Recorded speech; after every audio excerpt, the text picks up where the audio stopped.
우리가 읽은 이 갈라디아서 5장 1절에서는 그리스도인들이 구원을 얻게 된 그 영적인 자유함에 대해서 이렇게 이야기합니다.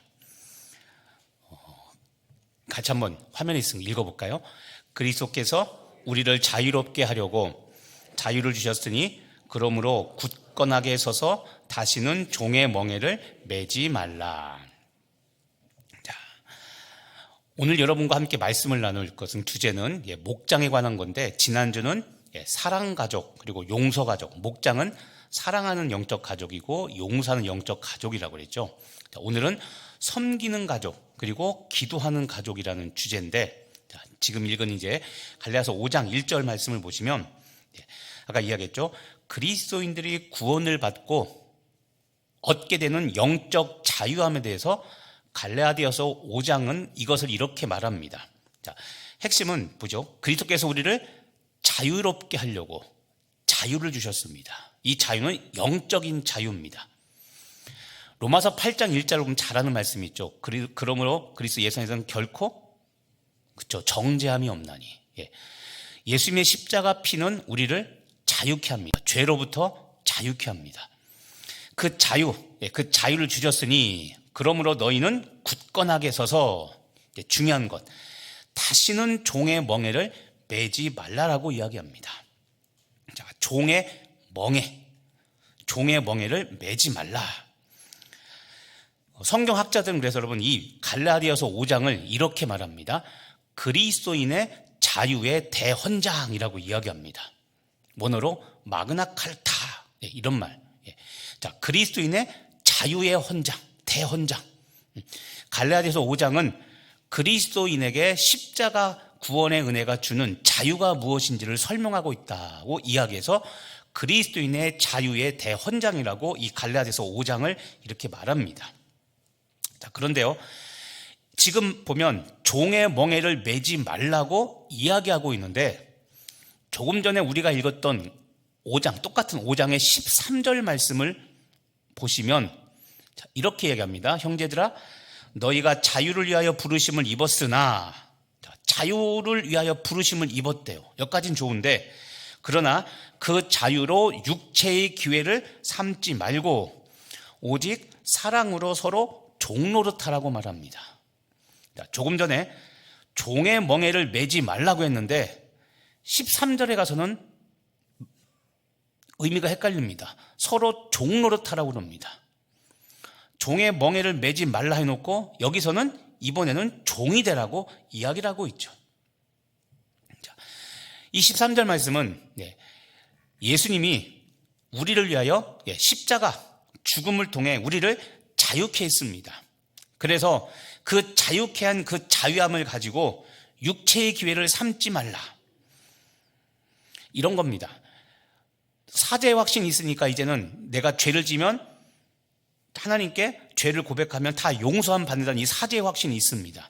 그러니까 이제는 마음껏 죄를 짓습니다. 이 말은 죄 짓고 하고 싶은 거 하고 하나님 잘못했어요, 용서해 주세요 하면 용서해 주시겠지.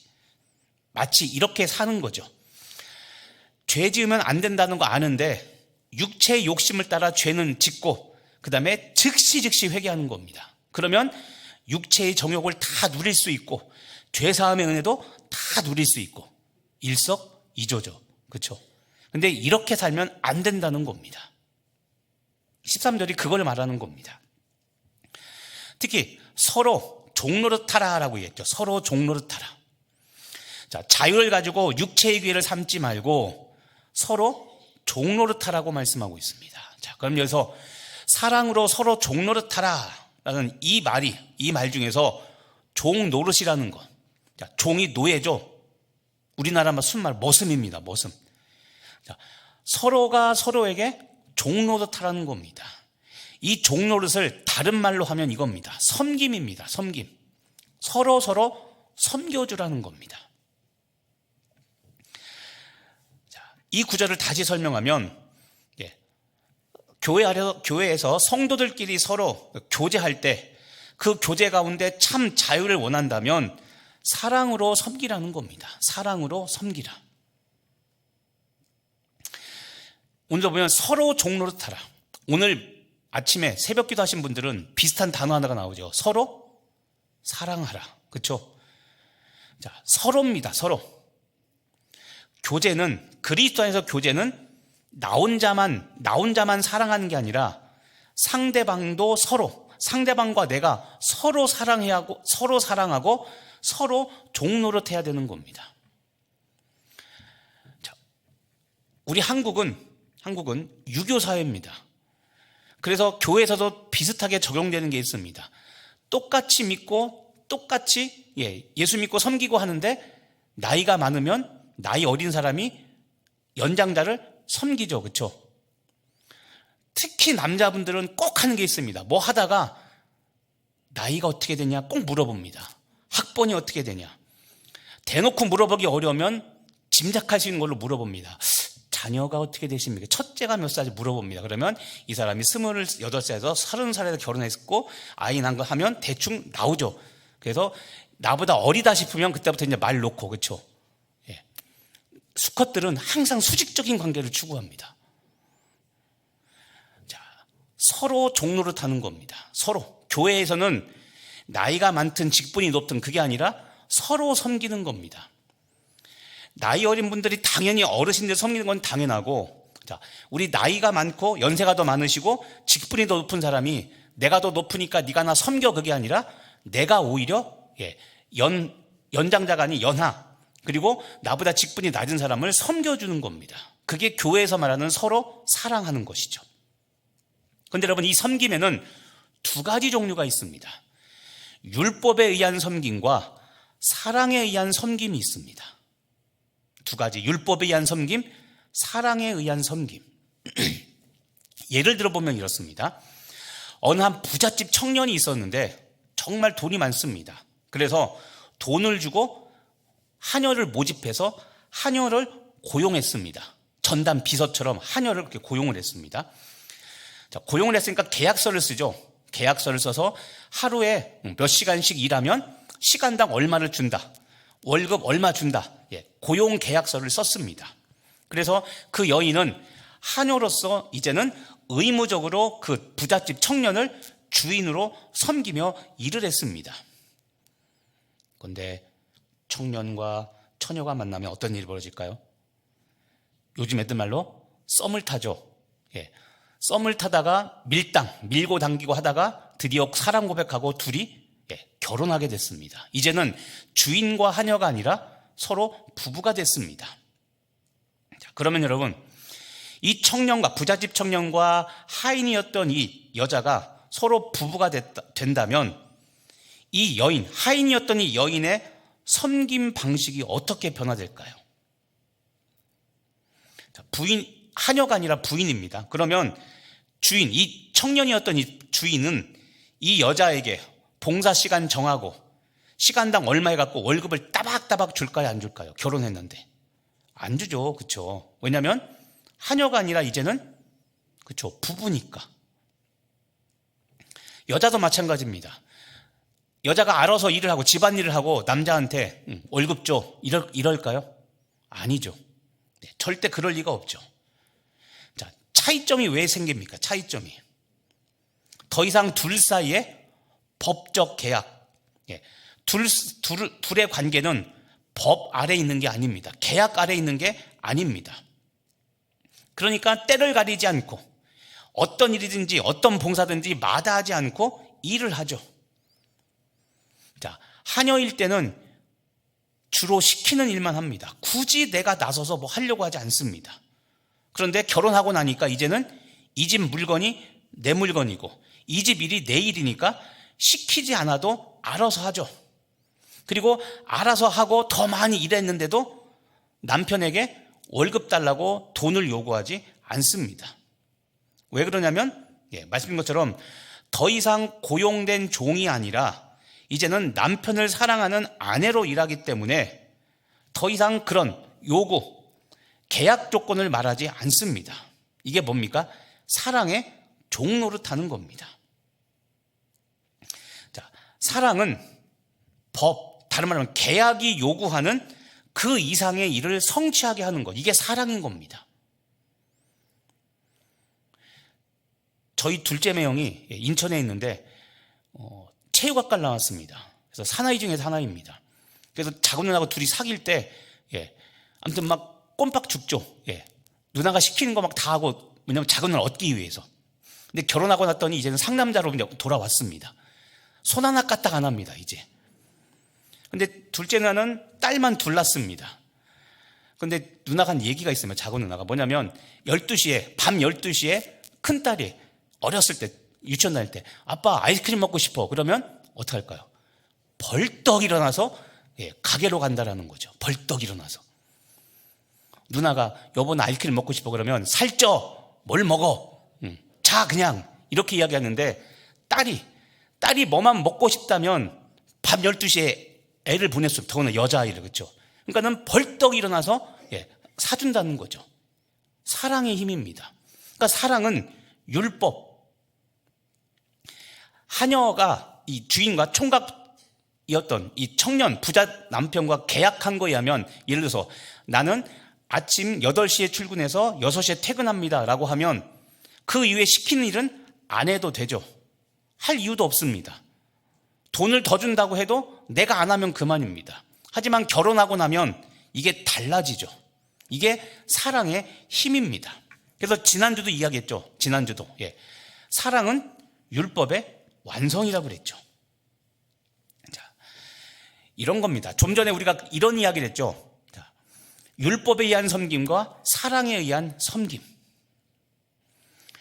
자, 여러분, 우리가 예수님을 믿고 거듭나기 전에는 율법에 의한 섬김을 취하며 살아갑니다. 하지만 구원받은 이후에는 사랑에 의한 섬김을 해야 됩니다. 근데 우리가 주의할 게 무엇이냐면, 예수님을 믿고 거듭난 후에도 이 율법에 의한 섬김을 하는 분들이 가끔씩 있습니다. 교회에. 이건 주의해야 됩니다. 무슨 이야기냐면, 하나님을 섬기는데 율법에 의한 섬김, 이게 뭐냐면, 잘 보십시오. 불순종하면 하나님께 얻어 터져. 하나님 나 치죠. 그러니까 순종해야 돼. 하나님 무서운 분이야. 이분은 말씀 안 지키고 불순종하면 우리 사업 다 망하게 해. 그러니까 우리 사업 안 망하려면 열심히 하나님께 순종해야 돼. 소위 말해서 벌 받을까 봐 무서워서 순종하는 것. 자, 여기엔 사랑이 있습니까? 없습니까? 없어요. 뭐만 있냐면 기록된 율법에 순종하지 않으면 벌 받는다. 이거밖에 없습니다. 이게 율법에 의한 섬김입니다. 언뜻 보면 공의의 하나님을 이야기하는 것 같고, 불순종하면 치신 하나님, 이것도 틀린 말은 아니죠. 그런데 그런 것이 동기가 되어서 섬기는 것은 여러분 잘못된 신앙입니다. 그럼 분명히 이야기합니다. 그것은 잘못된 하나님에 대한 지식과 잘못된 믿음을 갖고 있는 겁니다. 사랑에 의해서 하나님을 섬겨야 됩니다. 불순종하면 치실까봐 그것이 두려워서가 아니라 하나님을 사랑하는 마음으로 내가 하기 싫은 일을 하는 겁니다. 원래는 불순종하고 싶은데 벌 받을까봐 무서워서 순종하는 게 아니라 하나님을 사랑하는 마음으로 그 율법에 순종하는 겁니다. 똑같은 순종인데 벌 받을까봐 하는 순종과 하나님을 사랑해서 하는 섬김, 이 순종은 하늘과 땅 차이인 겁니다. 성경은 율법에 의한 섬김을 순종이나 섬김이라고 절대 말하지 않습니다. 그리고 그것을 충성이라고 말하지 않습니다. 근데 간혹 가다가, 아직 전 강릉성교에서 그렇게 말하지는 못 봤습니다. 근데 간혹 가다가 다른 교회에 가면 저는 하나님이 얼마나 무섭고 두려운 분인지 알아요. 여기까지는 좋은데, 그러면서 지금 말한 것처럼 제가 불순종할 때마다 하나님께서 날 치세요. 그건 뭡니까? 여러분, 샤머니즘 있죠? 무당 섬기는 사람들. 왜 돼지 머리에 굳이 돼지 콧구멍에 돈 꽂아 놓는 이거 뭡니까? 귀신이 해코지하니까. 그런데 여러분, 우리가 믿는 하나님은 그런 하나님이 아닙니다. 그건 뭔가 크게 오해하는 겁니다. 아까 얘기했죠. 하나님이 우리에게 주신 자유를 방종하라고 사용하는 게 아니라, 자유를 누릴 수 있지만 그것을 절제하고 내가 스스로 하나님을 사랑하는 마음으로 내 자신을 쳐서 복종케 하는 겁니다. 그것을 하나님은 기쁘게 여기시고, 그럴 때 우리의 영적 성숙이 있는 것이지, 하나님의 징계가 두려워 하나님께 순종하는 것, 이것은 율법에 의한 섬김, 이것이 구약시대 이스라엘 백성들이 잘못된 길을 갔던 바탕이고 이게 바리새인들, 서기관, 율법사들이 섬겼던 그런 섬김의 방식입니다. 자, 우리가 여러분 평생 훈련하면서 순종해야 될 것이 있습니다. 그게 뭐냐면 서로 종노릇하는 겁니다. 서로 종노릇하는 것. 서로 섬기는 겁니다. 문제는 무엇이냐면 서로 종노릇해야 되는데 우리 안에 종노릇하고 싶은 마음이 없습니다. 주로 남자들은 자존심 때문에, 여자들은 시기와 질투 때문에. 우리 안에 오늘 새벽에도 그런 얘기했는데 서로 사랑하라고 했습니다. 그런데 사랑하기 싫습니다. 저 사람과 말 섞으면 내가 당할 피해가 얼마나 될지 알기 때문에 말도 섞기 싫고 생각도 나누기 싫고 싫습니다. 그러니까는 사랑하기도 싫고 이해하기도 싫고 그냥 교회에서 봐도 아는 체 안 하고 교제하지 않고 살면 딱이죠. 그런데 여러분 그렇게 하면 서로 사랑이 이루어질 수 없습니다. 그리고 서로 종노릇할 수가 없죠. 거듭말하지만 문제는 내 안에 서로 종노릇하고 싶은 마음이 없고 서로 사랑하고 싶은 마음이 없다는 것, 이게 문제입니다. 그런데 갈라디아에서 그러면 어떻게 서로 종노릇할 수 있을까? 이것을 정답을 이야기합니다. 그게 뭐냐면 16절 말씀입니다. 16절 말씀인데 먼저 14절을 보십시오.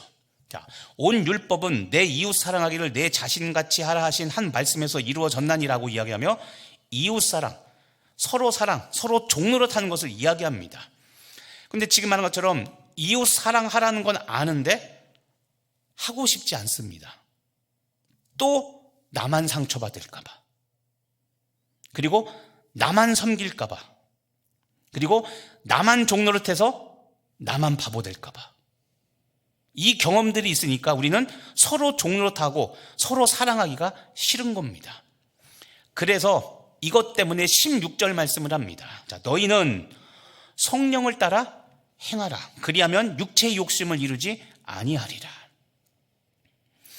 서로 종노릇하는 방법이 무엇이냐면 성령을 따라 행하라는 겁니다. 성령을 따라 행하라. 그런데 여러분 이 성령을 따라 행하라는 것은 나는 하고 싶지 않은데 그냥 성령께서 억지로 나를 이끌어 댄다는 말이 절대로 아닙니다. 우리가 좋아하는 말이 있습니다. 회피 명목으로 강권적으로 역사하셔서. 강권적, 이게 사람 잡는 말입니다. 여러분, 이게 뭡니까? 나는 하고 싶지 않아서 나는 안 할 테니까 하나님이 억지로 그냥 나를 끌어다가 뜻대로 해서 하나님의 뜻을 이루시라는 겁니다. 그런데 여러분 사랑도 마찬가지고 종노릇도 마찬가지고 하나님이 억지로 내 마음 열어서 내 안에 들어오셔가지고 그렇게 하지 않습니다. 중요한 것은 나의 의지입니다. 의지. 내가 조금 손해보고 내가 자존심 상하고 내가 상처받았어도 내가 사랑하고 내가 종노릇하려는 마음을 먹었을 때 그때 그 마음에 성령께서 역사하시는 겁니다. 조금 전에도 이야기했지만 서로 사랑하려고 하는데 나만 사랑하니까 나만 손해보고 나만 상처받고 나만 바보 되니까 안 하겠다라는 마음을 먹고 있으면 예수님 다시 오셔도 그 마음 변치 않게 됩니다. 중요한 것은 내가 마음의 문을 열어야 됩니다. 제가 이 말 자주 하게 될 겁니다. 여러분 계시록에 보면 우리 이 말, 계시록 3장에 보면 이 말씀 있죠. 볼지어다 내가 문 밖에 서서 어떻게 하신다고요? 두드리노니. 누군지 내 음성을 듣고 문을 열면. 자, 중요한 겁니다. 예수님께서 마음의 문을 두드리십니다. 그런데 열어야 되는 건 누가 엽니까? 누군지 내 음성을 듣고 누가 열어요? 예수님이 문 부시고 돌아가는 게 아닙니다. 예수님이 도끼로 문고리 부수고 들어가는 게 아니라 듣고 두드리는 음성을 듣고 누가 열어야 돼요? 얘가가 아니라 내가. 그렇죠? 제가가 아니라 내가 열어야 되는 겁니다. 내가. 그래야 들어가 먹고 마시는, 예수님이 들어가서 먹고 마시는 역사가 이루어지는 겁니다. 자, 성령을 따라 행하는 것도 똑같은 겁니다.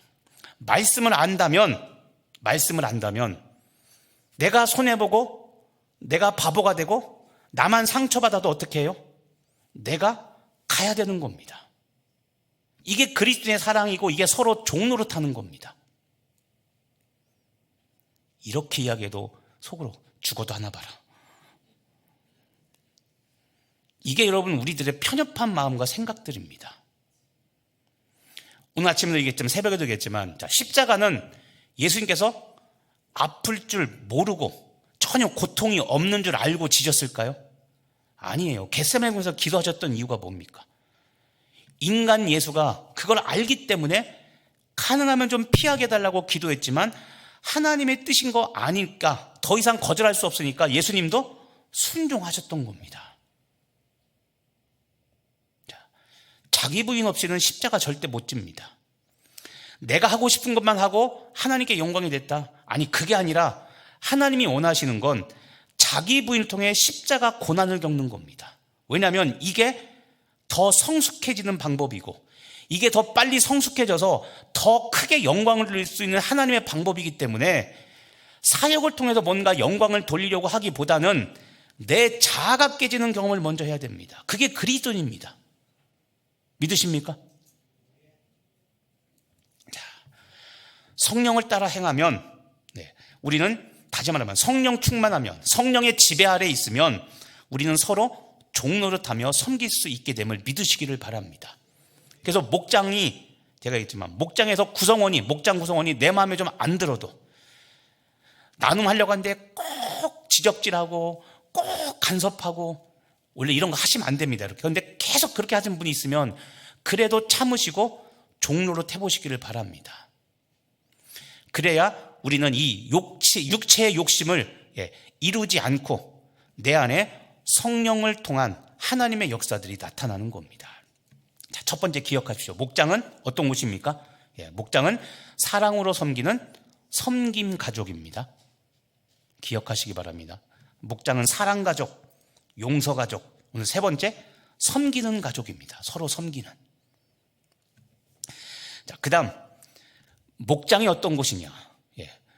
목장은 기도 공동체입니다. 기도하는 가족입니다. 또 성경학자들은, 우리 성경 박사님들은 이렇게 말합니다. 교회는 무슨 공동체라고 말하냐면 고백 공동체라고 말합니다. 고백은 여러 가지죠. 사랑 고백도 있고 이제 오늘 나오지만 죄도 고백하는 공동체가 목장교회입니다. 목장. 왜 고백 공동체라고 하냐면 여러분 우리 기독교는 신앙 고백 위에 세워진 것. 이게 우리 기독교 교회이기 때문에 그렇습니다. 신앙 고백. 하나님을 아버지로, 예수님을 우리의 구세주로. 이 고백 위에 세워진 것, 신앙 고백 위에 세워진 것이 교회이기 때문에 우리 기독교 교회는 고백 공동체라고 말합니다. 그런데 여러분 이 고백은 또 하나 있습니다. 삶의 고백이기도 합니다. 내 삶의 고백. 삶의 고백이란 내 삶이 어떤지를 솔직하게 다른 사람과 나누는 것을 이야기합니다. 특히 목장에서 해야 될 일들이 있습니다. 그게 뭐냐면 목장교에서 해야 될 일이 있는데 그게 뭐냐면 내 기쁨, 슬픔, 아픔 이것들을 목장원들과 서로 나누는 겁니다. 근데 이게 이제 어려워하는 분들이 있습니다. 왜냐하면 왜 굳이 그것을 꼭 다른 사람과 나눠야 돼요? 특히 여러분 포스트모던이라고 요즘 사회는 포스트모던 사회인데 포스트모더니즘 사회는 철저하게 개인주의를 추구합니다. 개인주의. 종종 외국인들이 우리나라 와서 굉장히 놀라는 것 중에 하나가 뭐냐면 우리나라는 뭐 사고나 이런 거 나면 가서 도와주죠. 종종 뉴스에 그런 거 나죠. 제가 기억하는 맥주를 실은 큰 트럭, 맥주를 실은 차가 코너를 돌다가 저희가 열려가지고 맥주 상자랑 맥주병이 나뒹굴어집니다. 바닥에. 근데 지나가던 사람들이 다 가다 말고 차들도 서가지고 깨진 맥주병을 다 모으고 그 차에 상자를 다 실어주는 그것들, 이런 것들 막 신문에 납니다. 오늘 제가 잠깐 봤던 동영상 중에 하나가 뭐냐면 어제 있었던 일 같은데 한 그 남성이 길가 큰 도로변에 그 맨 갓길에서 그냥 푹 쓰러졌습니다. 근데 지나가던 사람들은 술 먹고 쓰러진 줄 알고 다 그냥 지나가는 거예요. 근데 고등학생이야, 여자 고등학생 2명이, 다른 어른들은 그냥 다 술 먹고 쓰러지냐고 다 지나갔는데 이 고등학생의 2명이 가서 아저씨를 흔들어 깨우는 겁니다. 근데 보니까 술 먹은 게 아니라, 술 냄새가 안 나니까 술 먹은 게 아니라 심장, 다시, 아무튼 심장이 이렇게 멈춘 거, 그렇죠? 왜 갑자기 그 단어 생각이 안 나죠? 심장 전지, 아무튼 정지된 거예요. 아무튼 심장이 정지된 거. 그것 때문에 그걸 알고서 애가 이제 그 아저씨를 깨웠고, 또 재밌는 게 이 고등학생 2명이 방금 전에 긴급, 그걸 배워가지고, 배워갖고 오는 거였대요. 그래서 긴급 처치하고 119 불러가지고 이제 살렸다는 그 내용이었습니다. 근데 그런 거죠. 외국 같은 경우는 그냥 난 몰라 하고, 나는 몰라 하고 그냥 가는데, 심장마비. 근데 그거를, 우리나라 사람들은 모른 체 하지 않고 가서 관심 갖고 돌봐주죠. 자, 목장에서 왜 개인적인 슬픔과 아픔, 이것들을 왜 나눠야 되는가? 중요한 겁니다. 교회는 고백 공동체라고 그랬죠. 자, 이런 것들을 서로 나누고 고백할 때, 그때 삶의 상처가 치유되기 시작하기 때문에 그런 겁니다. 자, 세상 사람들은 나누긴 나눕니다. 고백합니다. 근데 뭐 하면서 고백할까요? 뭐 하면서? 뭐 마시면서? 그렇죠. 술 마시면서 고백하죠. 술 마시면서 고백하는데 특징이 있습니다. 술 깨고 나면 기억한다 못한다? 주로 못하죠. 뭔 얘기를 하는지 모르잖아요. 그러니까 말은 했는데 효과가 없습니다. 그런데 믿는 사람들은 말씀을 가지고 삶을 나누고, 그리고 그것에 서로 사랑하는 마음으로 기도할 때 하나님은 세상과 달리 그 고백 가운데, 그 나누는 가운데 역사하셔서 치유하시는 겁니다. 쉬운 것 같으나 어려운 분도 있고 잘하시는 분도 물론 있습니다. 나눌 때 조심해야 될 게 있습니다. 제가 이제 자세히 그런 말 안 했지만, 목장에서 나눈 것은 절대 다른 사람에게 얘기하면 안 됩니다. 이거는 반드시 목장에서 지켜줘야 될 목장의 영적 질서입니다. 목장에서는 그날 들은 거는 항상 그 자리에 놓고 가셔야 됩니다. 그리고 기도 자리에서 내가 그분 생각하면서 기도해 줘야 되지, 다른 사람한테도 좋은 일 한다고 너도 이것을 기도해 자꾸 알려주면, 그러면 이분은 믿고 이야기했는데 어느 날 교회 가보니 교회 사람들이 다 내 사정에서 알고 있습니다. 그런데 그렇게 되면 안 됩니다. 목장에서는 철저히 슬픔과 기쁨과 아픔과 괴로움을 나누되 목장원들만 알고 가족만의 비밀로 삼고 그냥 기도해주고 끝내야 되지, 다른 사람에게 전달해서는 안 됩니다. 근데 중요한 것은 서로 나눠야 된다는 겁니다. 야고보서 5장 15절 말씀에 보면 기도와 치유의 영적 상관관계가 있습니다. 기도와 치유. 자, 야고보서 5장 15절에 보면 잘하는 말씀입니다. 믿음의 기도는 병든 자를 구원하리니 주께서 그를 일으키시라. 혹시 죄를 범하였을지라도 사하심을 받으리라. 자, 여기서 여러분 중요한 게 있습니다. 자, 보시면 믿음의 기도는 병든 자를 구원해낸다, 치료한다는 겁니다. 믿음의 기도는 병든 자를 치유합니다. 근데 뒤에 보니까 혹시 죄를 범하였을지라도 사하심을 받으리라. 자, 이 두 가지 말씀 중에서 우리가 알 수 있는 게 뭐냐면, 병든 자, 병은 다 그런 건 아닌데 질병의 원인 중에 하나는 무엇이다? 죄라는 겁니다. 혹시 죄를 범했을지라도 사하심을 받는다고 했죠. 자, 조심해야 됩니다. 모든 질병이 다 죄 때문은 아닙니다. 이렇게 말하면 이단이 됩니다. 이렇게 말하면 베레아라는 이단이 됩니다. 모든 질병은 다 죄 때문이다, 귀신의 역사다라고 이야기하면 절대 안 됩니다. 하지만 성경은 어떤 질병은 죄 때문이라고 이야기합니다. 왜 그러냐면 예수님께서 병자를 고치실 때 보면 어떨 때는 그냥 그 질병이 떠나가라라고 기도한 적도 있는데, 어떤 때는 질병이 떠나가라가 아니라 죄사함을 받았다고 그냥 말 선포하시면서 병이 고쳐질 때가 있습니다. 대표적인 게 뭐냐면, 여러분 아시죠? 사복음서에 보면 친구 넷이 지붕을 뜯어서 달아서 내리죠. 그때 그 병자를 고칠 때, 그 중풍병자를 고칠 때 예수님께서 내 병이 나았다라고 하지 않고 내가 죄사함을 받았다고 말씀합니다. 대표적인 게 그런 사례입니다. 그러니까 모든 질병이 죄 때문은 절대 아닙니다. 그렇게 말하면 뭐라고요? 이단입니다. 하지만 성경은 어떤 질병은 죄 때문에 비롯된 것이라고, 죄 짓고 회개하지 않아서 벌어진 일이라고 분명히 말씀하고도 있습니다. 자, 그런데 지금 보면 여기서 기도는 병든 자를 치료한다고 했는데 병을 죄와 연결시키고 있죠. 자, 이렇게 죄와 질병이 연관이 있을 수 있기 때문에 그래서 그 다음 16절에 이렇게 이야기합니다. 그러므로 너희 죄를 서로 고백하며 병이 낫기를 위하여 서로 기도하라. 의인의 간구는 역사님이 크민이라. 여기서 보면 병 낫기를 위해서 기도하라고 말합니다. 병 낫기를 위하여 서로 기도하라. 자, 병 낫기 위해서 기도하는 것은 당연한데 그 다음 기도와 무엇을 병행해야 됩니까?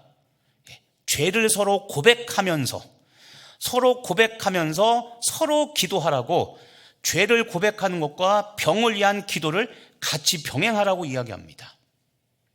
자, 이 말씀을 조금 확대 해석해 보면 이렇습니다. 죄를 고백하는 것처럼 이런 겁니다. 죄로 인한 상한 감정들, 내가 죄를 지어서 너무 괴롭습니다. 죄 때문에 벌어진 아픔, 슬픔, 괴로움, 이것들도 서로 나누며 기도할 때 그때 하나님의 치유의 역사가 일어난다는 겁니다. 그래서 목장에서 모였을 때 정직하게 내 이야기를 하는 것이 굉장히 중요한데, 아까 우리 그런 얘기했죠. 우리나라는 유교 사회라서 이런 말 하기가 굉장히 어렵습니다. 왜냐하면 저와 여러분이 모였는데 제가 어제 야동을 봤습니다, 이 얘기 쉽게 할 수 있습니까? 더구나 장로님이, 더구나 목자가, 더구나 주일학교 교사가 이런 말 하면, 아니 어떻게 장로님이 야동을 볼 수 있어? 나도 안 본 걸. 어떻게 권사님이 저렇게 할 수 있어? 이런 말들이 나오죠. 그러니까 이 체면 때문에 말을 못합니다. 이게 우리 한국 기독교가 갖고 있는 치명적인 약점 중에 하나입니다. 우리가 농담 반 진담 반 이렇게 하죠. 믿는 종교는 기독교인데 삶은 유교라고 이야기하죠. 목장은 서로 부족함, 자신의 연약함. 초대교회 때 저 전통이 없어졌잖아요. 죄를 고백하는 거. 천주교는 저것들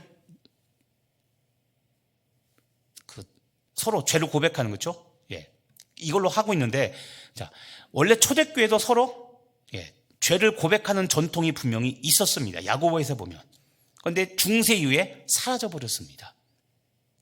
자, 말씀을 정리하면, 여러분, 목장에서 여러분의 죄와 여러분의 실패, 그리고 여러분의 연약함과 부족함을 서로 고백하고, 그리고 그것을 정죄하고 어디 가서 떠벌리는 것이 아니라 서로 기도하는 그런 열린 모임, 그럼 열린 장소, 그런 열린 공간에는 성령님이 임하셔서 기름 부으시고 치료하고 회복시키는 역사를 하심을 믿으시기를 바랍니다. 나중에 우리도 한번 목자들과 다른 목장을 잘하는 교회 탐방 가보면 아마 이런 것들을 보실 수 있을 겁니다. 목장에서 어떻게 서로 나누고 기도하는가.